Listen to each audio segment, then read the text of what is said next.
Welcome to the podcast, Let the Prophet Speak. Today we continue our study of Sefer Eov, the book of Job. We are up to chapter 35, Perek Lamed Hey, and we are in the middle of Elihu's response to the question of theodicy. After the three friends of Eov and Eov exchanged a battle of words for many chapters, and argued over God's justice, Elihu stepped on the scene, and he's raising several points which everyone else seemed to miss. In the last chapter, in 34, Elihu emphatically declared God's justice, that He is just, right?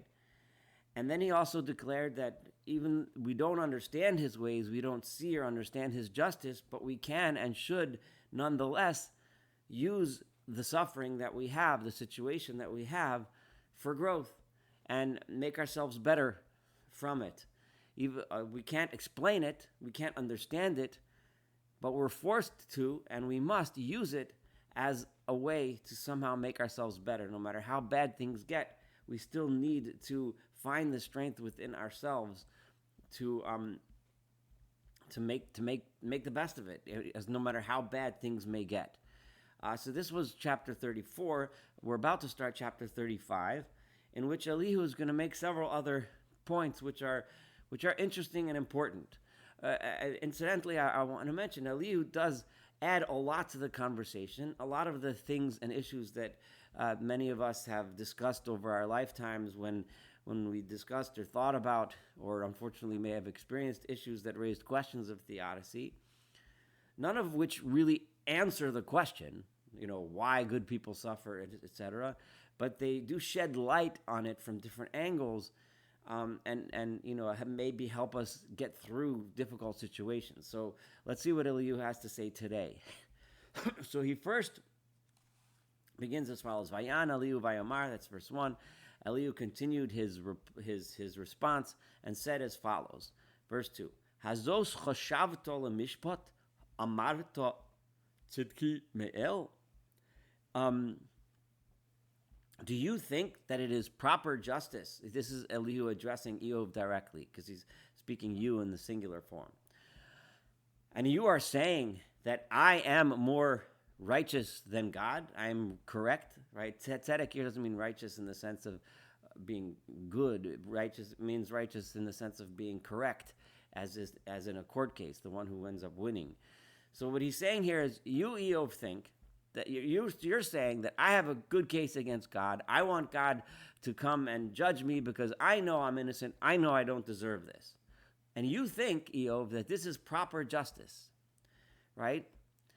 What the problem with this is that there's a fundamental flaw in your logic, Eov, when you challenge God like this.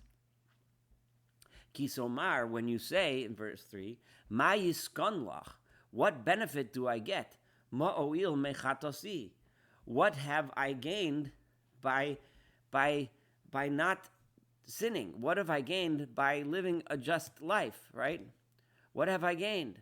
Now, in other words, what you are thinking is that you have a just case against God because you are innocent, and we often do this. We often assume, that if we assume that God's justice is our justice, then we look at what we know, right? I lived a good life, I did everything okay, I made a mistake here, a mistake there, but overall I'm good. Why do I deserve this calamity? Why do I deserve this suffering? I did good, I deserve a reward, I deserve better, right? So we're making an assumption, right, that of a simplistic God whose justice is the same as ours. We're making an assumption that God, gives out prizes for good behavior and rewards us, and gives out punishments for bad behavior in ways that human beings see and perceive. So, but this is a fundamental flaw. This is a fundamental problem. Ani ashivcha milin v'yatreacha imach. I will answer you a few points, right? And I'm going to tell to your friends too with you, because all of you are making this same mistake. When you say you want to challenge God in a court case, because you have your list of pros and cons and proofs and counterproofs and so on, you're making a fundamental flawed assumption. And what is that? What is that flaw? So let's look at verse 5, right? Habeit shamayim urei. Look up at the heavens and see. V'shur shichakim gavhu mimecha. Right? Look at the shur means here from the language of yeshur, of to see. We've seen it several times used in Eov. It's not a common usage of this word in Tanakh, but it shows up a lot in these past few chapters, right? So shur shichakim, right? Look up at the heavenly skies, right, that are way higher than you, right? In other words, just look at the heavens and you'll automatically see and understand that it's an entirely different existence than you, right? It's not something that a human being can comprehend, right? When looking at the heavens reminds us that we're tiny, that we're small, and that we're different, right? What goes on in the heavens, so to speak, right? Not so much that God is physically in the heavens, of course not. But the heavens are representative of something that's awesome, something that's beyond our grasp, something that's beyond us. Im chatosa, verse 6, if you sin, matif albo, right? What have you done to him, with a capital H? What have you done to God? God isn't affected by our sin, right? It makes sense to say, like, let's say, a person needs the room cleaned. Your parent needs the room cleaned. So he says to the child, if you clean up, I'll give you a candy. And if you make a mess, then you're grounded, right? So there, our actions do something to the person giving out either the punishments or the gifts. But with God, if you look up at the heavens, it reminds you, with God, when we sin, it doesn't do anything to God. It doesn't affect him at all. God is God. He's going to be God before and after, no matter what, the same thing. And with the many sins that you do, what are you doing to him? Nothing. Im tzodakta, if you do righteous, and here tzedek is in the language of righteousness. In other words, if you do good, if you live a good life, matitin lo, what have you given him? You haven't done anything. You haven't achieved anything. You haven't given anything to God. Oma miyadcha yikach. Right? What does he take from you? God doesn't need your donations, right? This is a very important monotheistic idea. God doesn't need our sacrifices, right? We don't give him anything. We don't appease him with anything, right? The basic idea of monotheism is that God is not affected by our actions. God is not affected by anything that we do, right? So in what realm does our actions matter? In the human realm, in this world. Verse 8, Le'ish kamocha rishecha. When we are evil or we are bad, it ruins the society around us, to people like you. That's whom you affect by your evil. When you're dishonest, when you cheat, when you lie, when you don't take care of yourself, when you throw garbage on the floor, you make the world messy and you make the world unfair for others, right? And who benefits when you're righteous, when you take care of yourself, when you clean up after yourself, when you're honest in business, when you don't lie, when you don't cheat, when you're kind to others? It's the human beings. They're the ones that gain. In other words, it's in this world, in the realm within which we live, that benefits from what we do that's good, and that loses and gets worse because of the things we do that are not good. And what happens? Right? What happens in the society when people oppress each other? Verse 9. Who do we call out to fix things at first? Right? Where do we look to remedy things? If it's a person oppressing you, merov ashukim yaziku. People cry out because there are so many people who oppress others. When there's unfairness in society, people cry. They want to make it fixed. Right? They go protest in the streets, or they write letters to their senator, or they vote out the bad guy and try to put in a person who they think is going to treat them better, or they, or somehow or other they try to get justice from the society around them. V'yishav'u mizroa rabim. They cry out because of the power, the might of the many. In other words, not of the many. This rabim doesn't mean of the majority, because it's usually the minority that are the oppressors, but from the strength of those that are, that are rabim, in the sense that they're great. In other words, they're the leaders, so to speak, not in a good way, but a bad way. They're the top 1%, as you might hear often the people saying nowadays. So in other words, the group of people that are oppressing others, that's why they cry out, and that's who people cry out to, right? V'lo amar aye Eloah osoi, nosin zmiros balayla. They're not crying to God, right? They're not crying to God, who is their creator, the one who nosin zmiros balayla. This is the one who gives song at night. In other words, the one who brings relief when things are dark, who brings happiness when things are dark. They're not crying to God to fix things. They're crying to humans, right? They're crying to society because it's within the realm of the world that we live in that all of this injustice is happening, and that's the realm in which we try to fix things or hope for somebody to come and fix things. Again, at verse 11, he continues to say, they're not crying to God, who is the one who's nosein zmiros palayla, who brings song, who brings salvation in the dark times. Malfeinu mi bahamos aretz, the one who has given us wisdom, right? Who has given us wisdom more than the animals of the earth, right? In other words, why do we even think about things in terms of justice? It's because we, human beings, can sense these things. We have a sense of justice. It's not something that animals have, right? Why do we even see such things? Because we were uplifted above the animals by God himself, right? Who made us more wise than the birds of the sky. So, in other words, we're not turning to God, the God who brings salvation, the God who made us who we are, that give us the sense, the wisdom, the understanding to understand that things are supposed to be just, right? Sham Yitz'aku, when eventually they do cry out to God, V'lo ya'aneh, he does not answer. Why? Mipnei ge'on ra'im. Now this verse 12 is extremely important, what Elihu is saying over here. And pay strong attention to this. There's a lot of different understandings in the commentaries, but I'm going to try to stick with the simple meaning of this. Why does he not answer? Because of the ge'on, because of the arrogance of ra'im, of the evil people. What is this saying? Right? Because when they do cry to God in situations where the problem is among humans, right? God, you don't see an answer from God because the people, the bad people, choose to act evil, right?